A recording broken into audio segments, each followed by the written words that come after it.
Olá, queridos jovens amados, é uma alegria estar com vocês aqui nesse momento. Muitos de vocês estiveram em Brasília, aquele tempo maravilhoso que nós tivemos na campanha, e vão ouvir eu repetir algumas coisas que eu falei ali, de forma bem resumida. Estamos vivendo esse tempo diferente, e esse encontro de jovens em Serra Negra, que a gente tem desfrutado, experimentado ao longo dos anos, dessa vez tem que ser desse jeito, por causa justamente desse tempo que nós estamos vivendo. Então nós vamos aqui no ritmo de conversa, e eu quero só repetir para vocês alguns pensamentos, algumas ideias que considero importantes e fundamentais para a nossa trajetória aqui nessa caminhada, tá bom? Eu quero começar com vocês. Você está aí sentadinho, e aqueles que não estão podem ouvir, mas aqueles que podem, a segunda carta de Paulo a Timóteo, a gente tem alguns textos aqui, alguns eu vou citar, você anota aí, porque não dá para ler, e alguns textos eu vou ler junto com você.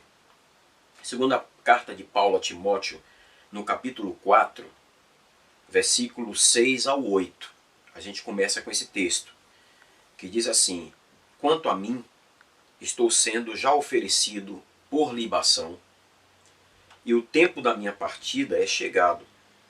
Aí o apóstolo diz: combati o bom combate, completei a carreira, guardei a fé. Versículo 8: já agora a coroa da justiça me está guardada, a qual o Senhor, reto juiz, me dará naquele dia, e não somente a mim, e ele diz, mas a todos a quantos amam a sua vinda.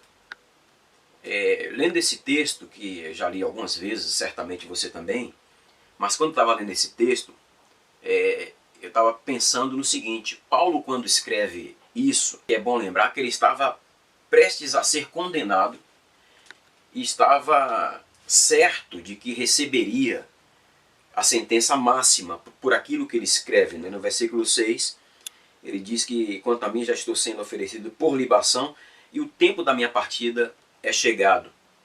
Mas o que eu estava pensando, e quero repartir com vocês, que o que se percebe no escrito do apóstolo é que ele não estava muito preocupado com o juízo de Nero, né? Que era o imperador que estava aí conduzindo toda a situação de prisão de Paulo. A gente percebe que ele está convicto de que há um justo juiz que julga com justiça e com equidade. E a gente percebe isso quando ele faz referência ao reto juiz. A gente vê, queridos, que apesar da situação na qual se encontrava, Paulo demonstra um certo equilíbrio, né? Uma situação terrível. Mas eu percebo aí na fala dele um certo equilíbrio, o controle, vamos dizer assim, quando ele diz que apesar da constatação de que estava chegando ao fim, ele usa aquela frase que nós conhecemos tão bem, quando ele diz: combati o bom combate, completei a carreira e guardei a fé. Um ponto interessante a destacar aqui é que Paulo, sabendo que chegou o seu fim aqui na terra, ele faz referência ao seu passado, quando ele afirma: combati, completei e guardei. Então, nesse momento de tensão, nessa consciência que seu fim chegou, ele escreve para Timóteo, fazendo referência ao seu passado, dizendo: combati, completei e guardei. Ele faz referência à realidade presente imediata, quando ele diz assim: já agora a coroa da justiça me está guardada. E Paulo faz referência ao futuro, quando ele afirma que a coroa lhe será dada pelo Senhor, a quem ele chama, como nós já falamos, de reto juiz, coisa que Nero não foi com ele, não julgou retamente, né? Agora, irmãos, no texto aqui, na sua última frase, no versículo 8, Paulo deixa claro e evidente, no meu olhar, a razão do seu, como é que eu vou dizer assim, humanamente falando, do seu estranho comportamento frente à iminência da morte, quando ele diz que a coroa seria dada não somente a ele, e aí ele termina com a frase, mas a todos quantos amam a sua vinda.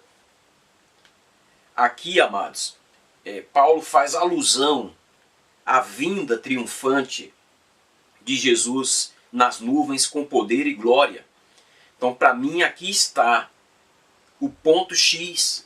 Então, um homem normal como nós, diante de uma sentença de morte, falando sobre esse assunto, mas que demonstra uma convicção, uma certa tranquilidade, e escreve essas linhas para o seu discípulo, fazendo referência ao seu passado, ao seu presente e a esse futuro.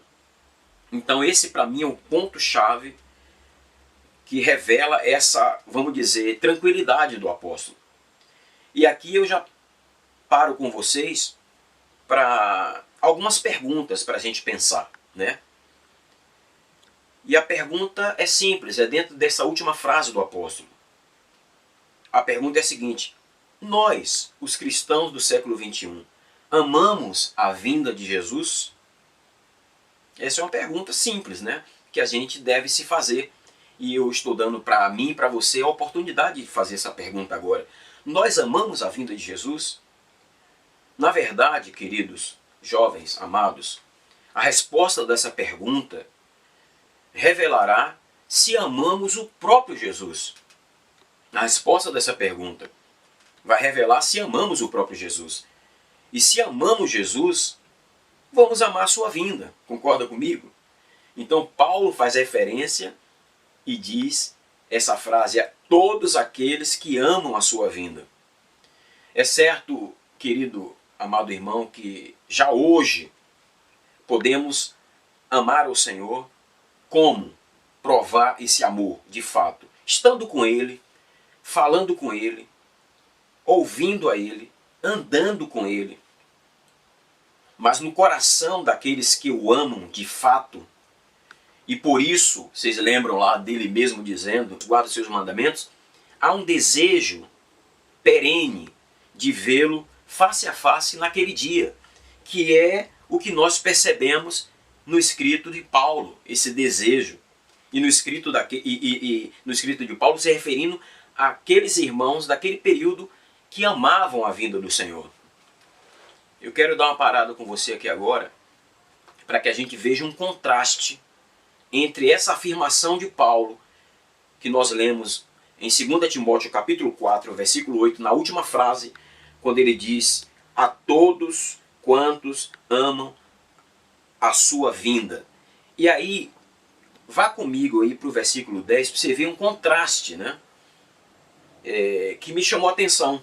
O versículo 10 diz o seguinte, o mesmo Paulo, então, ele diz o seguinte, versículo 9 e 10, procura vir ter comigo depressa, porque Demas, olha que coisa interessante, tendo amado o presente século, me abandonou e se foi para a Tessalônica. E aí ele continua, Crescente foi para a Galácia, Tito para a Dalmácia. Então percebam esse contraste, né? De um Paulo que fala de irmãos que amam a sua vinda, a vinda de Jesus, mas agora ele escreve falando de um tal Demas que amou o presente século. E isso me chamou a atenção. Aqui tem os que amam a vinda dele, já tinha, né, nesse período aqui, e aqueles que amavam o presente século. Irmãos queridos, se nós formos fazer uma pesquisa, veremos que os escritos apostólicos são carregados de referências à iminência da volta de Jesus. Os cristãos do primeiro século, porque amavam, né, como Paulo cita aqui, a todos quantos amam a sua vinda, porque amavam, eles viviam aguardando com expectativa e esperança a volta de Jesus a qualquer momento. Então você pode ver aí, anotem isso aí para vocês conferirem, 1 Tessalonicenses capítulo 4, versículo 13 a 18, capítulo 5, versículo 1 a 3. Depois vá para 2 Tessalonicenses capítulo 2, versículo 1 a 6. Você pode ler também Tito, capítulo 2, 11 a 15. E a leitura de 2 Pedro 3, 1 a 13 também vai mostrar o quanto os apóstolos escreviam sobre esse tema. E a gente está fazendo essa conexão do porquê também que ele escreveu sobre esse tema. É porque eles amavam a volta de Jesus. Muitos dos nossos irmãos do primeiro século, de maneira geral, então, a gente percebe aqui que amavam a vinda de Jesus, e essa atitude levava esses irmãos a viverem, eu penso, que eles, por causa dessa atitude de amar a volta do Senhor, a vinda do Senhor, aquele grande dia, e não amar o presente século, essa atitude levava esses irmãos a viverem com o coração no céu, a vida toda no céu. Eles almejavam isso, eles desejavam isso, né? Eles viviam esperando, desejando esse grande dia. Para mim isso explica, né, esse coração de discípulos que tinham o coração, a vida, né, o desejo, os planos em Cristo e almejavam esse encontro com Cristo. Isso para mim também explica o porquê que eles conseguiam viver aqui como peregrinos e estrangeiros, né? Eles viviam dessa forma. Eles sabiam que não eram daqui.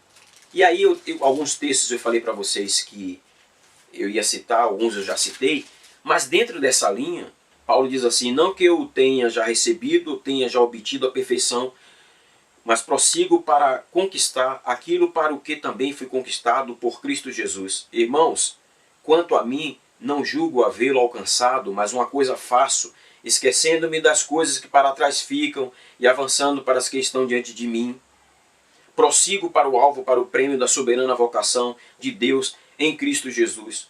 Todos, pois, que somos perfeitos, tenhamos este sentimento.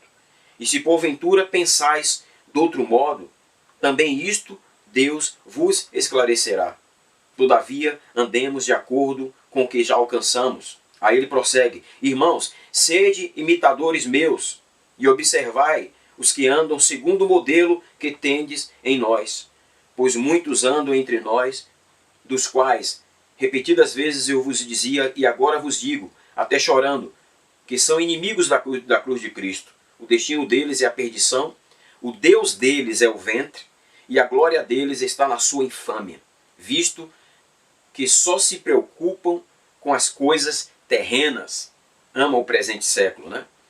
Pois a nossa, aí ele termina, pois a nossa pátria está nos céus, de onde também aguardamos, mais uma vez ele faz referência à volta de Jesus, de onde também aguardamos o Salvador, o Senhor Jesus Cristo, o qual transformará o nosso corpo de humilhação, para ser igual ao corpo da sua glória, segundo a eficácia do poder que ele tem de até subordinar a si todas as coisas. Então, a gente percebe aqui, queridos, essa riqueza, né, que explica o porquê que esses nossos irmãos, inclusive o apóstolo Paulo, viviam como peregrinos e estrangeiros, né? Por que que eles não se deixavam dominar, encantar com as coisas dessa terra? Simplesmente por isso, eles amavam a volta de Jesus. Eles desejavam isso. Eu creio sinceramente, queridos, que os demas nos primeiros anos, eu acredito que era a exceção à regra. Só que a quantidade de demas, né, aumentou bastante ao longo dos séculos que se passaram, né? E a gente pode fazer uma citação histórica aqui, sobretudo por volta do 4º século da era cristã, quando essa característica que eu estou colocando para você, de uma igreja peregrina e estrangeira, que permanecia amando a volta de Jesus, em meio, diga-se de passagem, a forte perseguição, essa característica dessa igreja que almejava, como nós lemos lá em Timóteo, que almejava a coroa da justiça e aguardava a pátria celestial, com o passar aí dos séculos, sofre uma mudança e aumenta o número de Demas, vamos dizer assim. E fazendo ainda essa referência histórica aí, a gente pode lembrar do governo de Constantino, né? O imperador romano, que vocês conhecem a história, muitos de vocês, recomendo você ler um pouco. No governo de Constantino, por exemplo, a fé cristã, que era tão perseguida, né? Passou a ser aceita e até mesmo incentivada pelos romanos. E ele acaba com a opressão, com a perseguição, o sofrimento. Então os cristãos agora, os cristãos que outrora eram perseguidos e marginalizados, passam a ter liberdade, né? E o que é que eu constato? E a gente vai perceber então que aumenta aí o número de Demas, né? E me parece que então que ao longo da história o resultado disso, dessa liberdade, né, é que os cristãos agora passam a viver uma vida mais focada aqui nesta terra. E aí a gente pode pensar o seguinte, afinal, né, para que a pátria celestial, né, se aqui na terra está tão bom, né? Então, me parece que então começa, claro que sempre aí permanecendo aqueles que continuavam amando a vinda do Senhor. É claro que Demas, como eu falei, vivia num tempo difícil, né?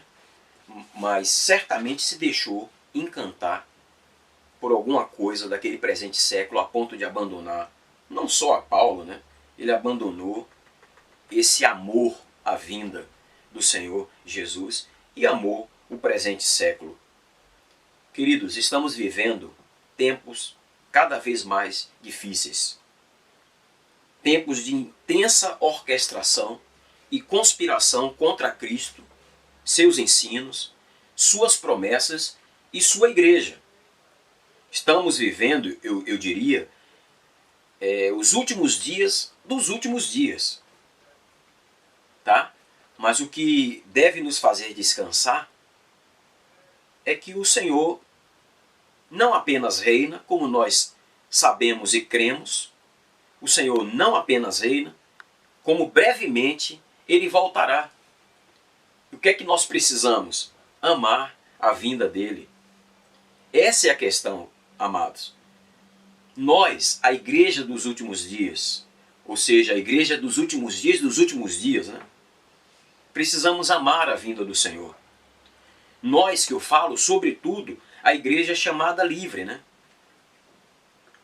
Porque você deve ter conhecimento da igreja perseguida, de irmãos nossos que vivem uma realidade que Paulo viveu e muitos irmãos nos primeiros anos. Nós, sobretudo, da chamada igreja livre, precisamos amar a vinda do nosso Senhor. Sabe qual é o nosso desafio, queridos irmãos? Mais um texto que eu gostaria de ler com vocês. Nós, a igreja aí do século 21, o nosso desafio, eu quero dizer com a leitura aqui em Lucas capítulo 21, versículo 25 ao 28, que diz o seguinte: haverá sinais no sol, na lua e nas estrelas, sobre a terra angústia entre as nações, em perplexidade por causa do bramido do mar e das ondas. Haverá homens que desmaiarão de terror e pela expectativa das coisas que sobrevirão ao mundo, pois os poderes do céu serão abalados. Então se verá o Filho do Homem vindo numa nuvem com poder e grande glória. Era o que os irmãos dos primeiros anos amavam e desejavam. Aí o versículo 28, que eu acho que é o nosso desafio. Ora, ao começarem essas coisas a suceder, exultai, e agora é a frase, e levantai a vossa cabeça, porque a vossa redenção se aproxima. Esse é o nosso desafio. Corremos um grande risco de baixar a cabeça e passar a viver o aqui e o agora. Passar a viver com os pés nessa terra e o coração desconectado do céu e da pessoa de Jesus. É um retrato dos dias de Noé e Ló que nós vivemos. Amados, queridos, a igreja é a noiva e Jesus é o seu noivo. Ambos precisam se amar. Paulo dizia, a todos aqueles que amam a sua vinda, ambos precisam se amar. O noivo já deu prova do seu amor para com a noiva. E com ela ele quer se casar. O noivo ama a noiva.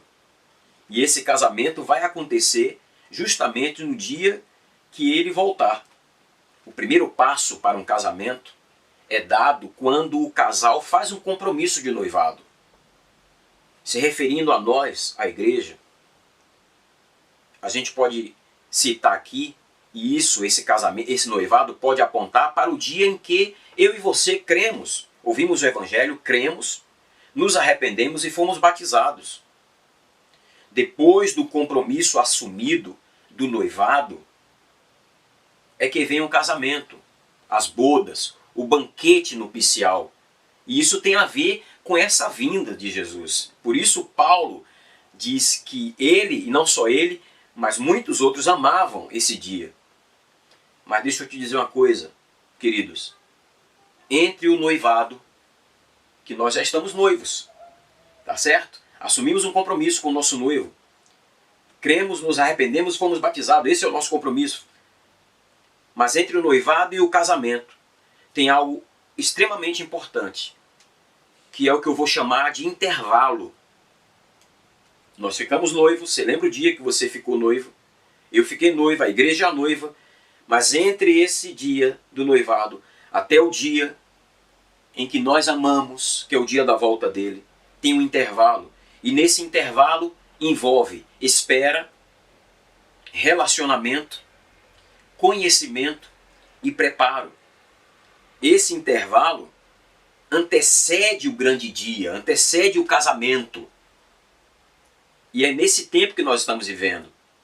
Nesse intervalo, querido jovem, a noiva, que sou eu e você, que somos nós, a igreja, tem a responsabilidade, veja só, de guardar a aliança feita, assumida pela fé,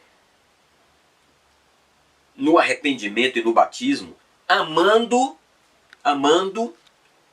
e aguardando a chegada do noivo, numa postura de oração e vigilância. É a noiva quem tem que estar pronta para a hora que ele chegar, para a hora que o noivo chegar. Nós precisamos assumir essa responsabilidade de, como noiva, seguir amando o noivo e amando a sua vinda. Esse senso de responsabilidade visto nas virgens prudentes, que a gente pode ler lá em Mateus 25, 1 a 13, depois você pode ler. Esse senso de responsabilidade que nos leva a manter a lâmpada acesa, nos leva a não só manter a lâmpada acesa, mas nos leva a manter a vasilha com azeite. Eu quero que você leia também aí, na oportunidade que você tiver, sobre isso, uma passagem do Velho Testamento que faz um paralelo com essa parábola das virgens, que é a passagem que fala do candelabro de ouro construído por Moisés. Dá uma lida lá em Êxodo 27, 20 a 21. Veja também uma outra passagem que faz um paralelo com essa ideia que é nossa responsabilidade da noiva, que aguarda amando a vinda do noivo, que dá essa ideia de manter o fogo aceso, que a gente vê lá nas virgens em Mateus, em Êxodo com relação ao candelabro. Veja lá em Levítico 6, 8 a 13, que diz que o fogo deveria manter-se aceso, queimar continuamente, não podia se apagar. Esse princípio na manutenção das lâmpadas, do candelabro e do altar acesos, prefigurado no Antigo Testamento, é um princípio que é mantido, amados irmãos, no Novo Testamento. E aí eu quero ler 1 Tessalonicenses, capítulo 5, é o último texto que eu vou ler, porque a maioria eu te passei aí como tarefa para você ler em casa. 1 Tessalonicenses 5, versículo 19, bem pequenininho, que diz o seguinte: não apagueis o Espírito. Portanto, queridos, temos a responsabilidade de não apagar o fogo do Espírito, que nos manterá amando o Senhor, amando ao Senhor e amando o grande dia, amando a sua vinda. Então, essa é a primeira parte que eu quero repartir com você. E no segundo momento a gente dá sequência a essa mesma linha daquilo que nós estamos transmitindo. O Senhor te ajude, o Senhor te abençoe e te faça entender essa palavra. Um abraço.